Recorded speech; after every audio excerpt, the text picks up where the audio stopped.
Good morning students. Myself Dr. Harshita Rathod, assistant professor psychology.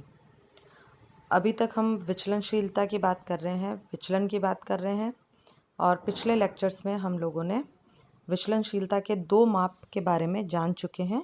पहला प्रसार या range और दूसरा क्वाड्राइल डेविएशन या चतुर्थक विचलन। आज हम जो बात करेंगे विचलनशीलता के तीसरे माप की, जिसका नाम है औसत विचलन या जिसे एवरेज डेविएशन भी कहते हैं, एडी, या इसे हम माध्य विचलन या मीन डेविएशन भी बोल सकते हैं, एमडी। अर्थात एडी और एमडी दोनों एक ही हैं। अब ये औसत विचलन क्या होता है? तो देखिए, किसी भी वितरण या प्रतिदर्श के माध्य से व्यक्तिगत प्राप्तांकों के विचलनों के औसत को औसत विचलन कहते हैं।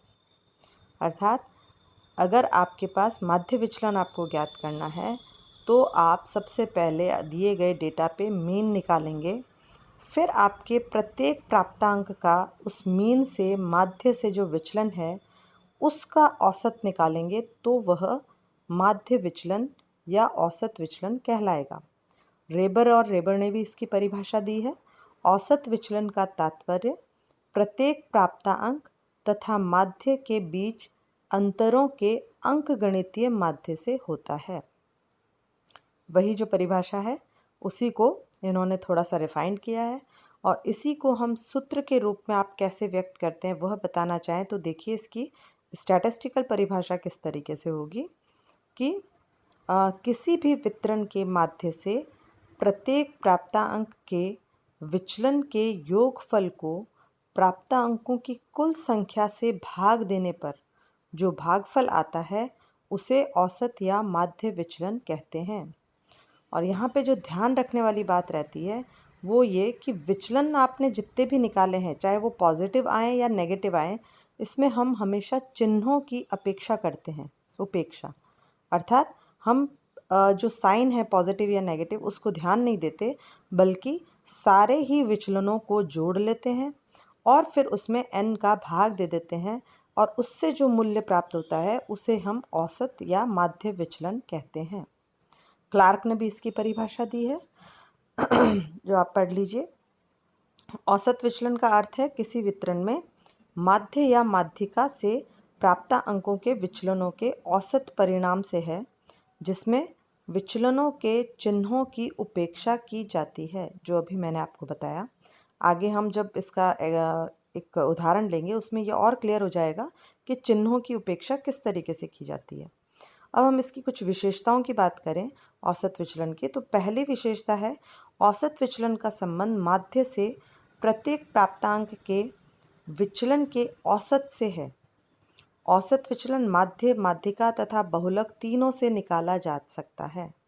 अब देखिए, इससे पहले जब हमने चतुर्थक विचलन की बात की थी तो वहाँ आपको उसकी विशेषता में बताया था कि चतुर्थक विचलन ज्ञात करने के लिए माध्यिका जो केंद्रीय प्रवृत्ति है उसका उपयोग किया जाता है, लेकिन औसत विचलन के लिए हम माध्य, माध्यिका, बहुलक तीनों का उपयोग कर सकते हैं। हालांकि क्योंकि बहुलक जैसा कहा गया है इसकी कोई दृढ़ परिभाषा संभव नहीं है और बहुलक इतना फेमस आपका और अच्छा केंद्रीय प्रवृत्ति का स्रोत नहीं माना जाता। अतः बहुलक को छोड़कर माध्य, माध्यिका के आधार पर हम लोग औसत विचलन का परिकलन कर सकते हैं। इसकी दूसरी जो प्रमुख विशेषता है वो है माध्य से प्रत्येक प्राप्तांक के विचलन को निर्धारित कर लेने के बाद औसत निकालने के लिए सभी विचलनों को एक साथ जोड़ दिया जाता है और जोड़ते समय विचलन के चिन्हों पर विचार नहीं किया जाता। फिर से मैं आपको बता रही हूँ, अभी आप उदाहरण में देखेंगे कि किस तरीके से हम माध्य से विचलन पॉजिटिव भी आएगा और नेगेटिव भी आएगा, लेकिन हम चिन्हों को ध्यान में ना रखते हुए सभी विचलनों को जोड़ लेंगे और उन्हें जोड़कर उसमें n का भाग दे देंगे तो हम औसत विचलन ज्ञात कर पाएंगे। तो ये आप आगे एग्जाम्पल से और क्लियर समझ सकते हो। जो विशेषता है वो यही है कि यहाँ पर हम विचलन के चिन्हों को ध्यान में नहीं रखते, बिना उनके जोड़ लिया जाता है। अब आप देखिए औसत विचलन का परिकलन या इसकी कैलकुलेशन किस तरीके से होगी। सबसे पहले इसका सूत्र दिया हुआ है एक सेकेंड, देखिए ये यहाँ आपको इसका सूत्र दिख रहा है, ए डी या एम डी कुछ भी लिख लें, is equals to sigma bar X. ये जो दो लाइनें हैं, स्मॉल एक्स के दोनों तरफ जो दो लाइनें हैं, इसे हम बार बोलते हैं, और सिग्मा आगे लगा दिया। सिग्मा इस जो है वो योग का निशान है, और जो ये स्मॉल एक्स है ये विचलन का निशान है। इसके दोनों तरफ बार लगाने का तात्पर्य ये है कि इसमें हम सिग्मा एक्स करेंगे, यानी कि जोड़ेंगे। बार का मतलब है हम चिन्हों को अवॉइड करेंगे, पॉजिटिव और नेगेटिव, अपॉन एन। तो ये आपके ए डी का फॉर्मूला है। देखिए इसमें इनके मीनिंग हम एक बार पढ़ लें।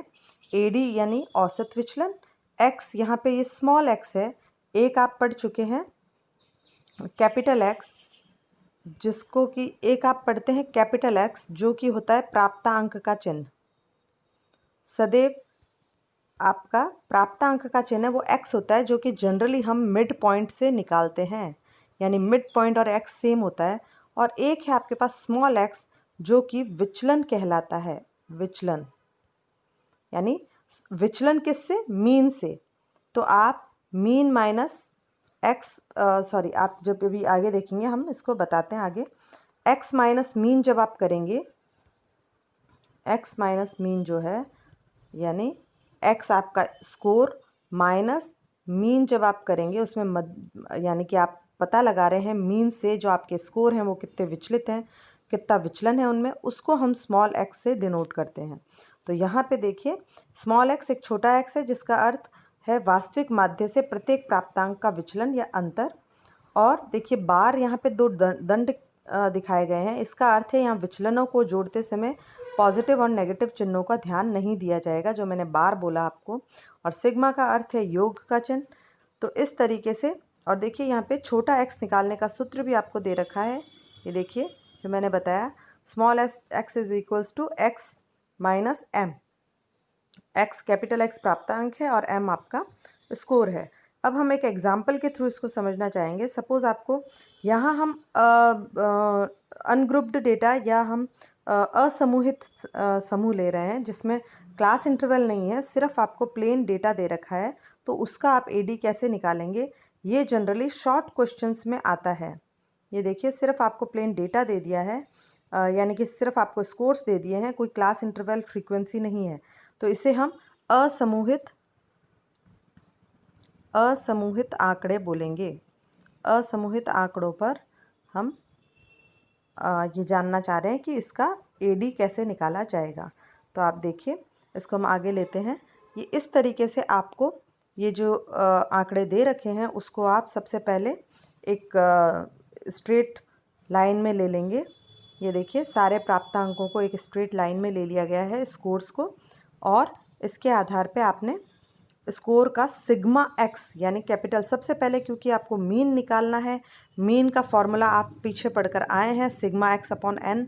तो सबसे पहले जो आपको एक्स दे रखा है उसका आप योग कर लेंगे, जिसे हम सिग्मा एक्स बोलते हैं, यानी सभी को जोड़ लेंगे। यहाँ ये आपका 170 आ रहा है, यानी sigma X is equals to 170। और क्योंकि एन आप काउंट कर लेंगे, एक एक स्कोर कितना है, 1 2 3 4 5 6 7 8 9 एंड 10, यानी कि n आपके पास है 10। अब आप सिग्मा एक्स अपॉन एन करेंगे तो 170 डिवाइडेड बाय 10, तो ये आपके पास 17 आंसर आ गया। ये क्या है? आपका मीन है। और जैसा मैंने बताया आपको, मीन निकालने के बाद आपको विचलन निकालना है, यानी कि आपके ये जो स्कोर हैं इन सब में से आप मीन को माइनस कर देंगे। ये देखिए ये जो आपके स्कोर हैं इस सब में से आपका मीन कितना आ रहा है? 17, यानी सब में से आप मीन माइनस करते चले जाएंगे। ये हर अंक में से आप करेंगे, क्योंकि यहाँ मैं उंगली से लिख रही हूँ तो थोड़ा ये सही नहीं आ रहा। इसको आप समझ सकते हैं। ये देखिए यहाँ फॉर्मूला दे रखा है एक्स माइनस मीन, तो ये एक्स आपके पास है, इसमें से आप माइनस मीन कर देंगे, सॉरी। तो ये इस तरीके से सभी में से जब मीन माइनस करेंगे, तो जैसे 10 में से आपने 17 माइनस किया तो माइनस का 7 बचेगा, 15 में से आपने 17 माइनस किया -2 बचेगा, 25 में से 17 माइनस किया तो 8 बचेगा पॉजिटिव। इस तरीके से आपके पास ये विचलन आ जाएंगे, और अब आप इन विचलनों का भी सबका योग कर लेंगे, यानी कि सिग्मा स्मॉल एक्स, जो भी आपके स्मॉल एक्स आपका विचलन है, इस विचलन को, सभी विचलनों को आप योग कर लेंगे। योग करने पर आपके पास 42 आया। और अब आप देखिए योग कैसे किया गया है। यहाँ पे प्लस माइनस सभी को, जो मैंने एक इम्पॉर्टेंट चीज़ बताई थी, फिर से मैं आपको बता रही हूँ। ये देखिए, कभी भी जब हम मीन डेविएशन करते हैं तो आपको फॉर्मूला ये बता रखा है, ये फॉर्मूला है एवरेज डेविएशन या मीन डेविएशन का, सिग्मा बार एक्स। यानी कि आप जब इसको सिग्मा एक्स करेंगे तो यहाँ ये माइनस प्लस का निशान नहीं रखेंगे, इसका ध्यान नहीं रखेंगे। जनरली हम क्या करते हैं कि माइनस के सारे स्कोर्स को एक साथ जोड़ते हैं, माइनस के सभी स्कोर्स को एक साथ जोड़ते हैं, और प्लस के सभी स्कोर्स को, ये माइनस के सभी स्कोर्स को एक साथ जोड़ते हैं, और प्लस के स्कोर्स को एक साथ जोड़ के दोनों को आपस में माइनस कर देते हैं। लेकिन यहाँ पर ऐसा नहीं करना है आपको। यहाँ पे आपको जैसा बताया कि आपको चिन्हों का अवहेलना करनी है, उपेक्षा करनी है। अर्थात आप यहाँ पर सभी दिए गए जो अंक हैं, यानी कि जो भी आपका स्मॉल एक्स आ रहा है, उन सभी को आप जोड़ लेंगे। तो यहाँ पर आप देखिए फिर से, 7 + 2 कितना हो गया, 9, 9 + 8 17, 17 + 6 18, 19, 20, 23, 23 + 2 25, 25 + 4 29, 29 + 2, सॉरी एक सेकेंड, इसको आप काउंट करिए फिर से। देखिए नीचे से अपन काउंट करते हैं, 5 और 6 आपके हो गए 11, 11 + 2 13, 14 15 16 17 18 19 20 21 22 23 24 25 26 27 28 29 30 31 32 33 34 35 36 37 38 39 40 41 42। तो ये आपके पास देखिए, आप इन सबको प्लस करेंगे तो नेचुरल है आपके पास जो संख्या आएगी वो 42 आ जाएगी। और क्योंकि हमने यहाँ प्लस माइनस का ध्यान नहीं रखा है, यदि हम ध्यान रखते तो हम माइनस की संख्या में से प्लस की संख्या को, या प्लस में से माइनस को घटाते। ऐसा हम नहीं करेंगे। यहाँ पे हम बिना उनका ध्यान रखे सभी को जोड़ लेंगे।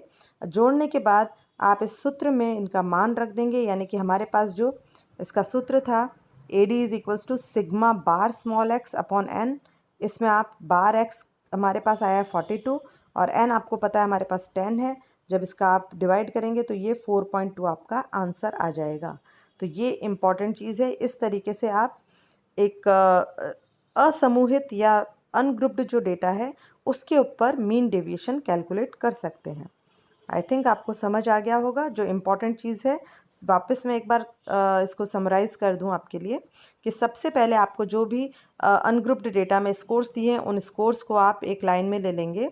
यानी कि आप एक तरीके से उनको अरेंज कर लेंगे, और उसके बाद आप उसमें पहले मीन ज्ञात करेंगे, जिसका formula sigma X upon N है। जब मीन निकल आएगा तो आप सारे स्कोर्स में से मीन को माइनस कर देंगे, तो आपके पास विचलन निकल आएगा। इस विचलन को आप सिग्मा एक्स को बिना पॉजिटिव नेगेटिव के चिन्हों को ध्यान में रखते हुए आप सभी को प्लस कर लेंगे। और उसके बाद जो आपका सूत्र है AD का, उसमें सूत्र में मान रखते हुए आप AD ज्ञात कर लेंगे। तो इस तरीके से ये बहुत ही छोटे जो 2 या 3 नंबर के जो क्वेश्चंस हैं उनके अंदर अनग्रुप्ड डेटा का आता है। इसके बाद हम ग्रुप्ड डेटा पे मीन डेविएशन निकालना सीखेंगे, जिसकी 2 विधियां हैं, दीर्घ विधि और लघु विधि। उन दोनों के आधार पे ही हम ग्रुप्ड डेटा पे निकालना सीखेंगे, जो कि एक बड़ा क्वेश्चन आता है। इस पे हमेशा आपके छोटा क्वेश्चन ही आएगा, शॉर्ट आंसर क्वेश्चन जो आते हैं वो। तो आई थिंक अब आपको समझ आ गया होगा। Thank you so much. Next class में हम लोग ग्रुप्ड डेटा पर मीन डेविएशन निकालना सीखेंगे।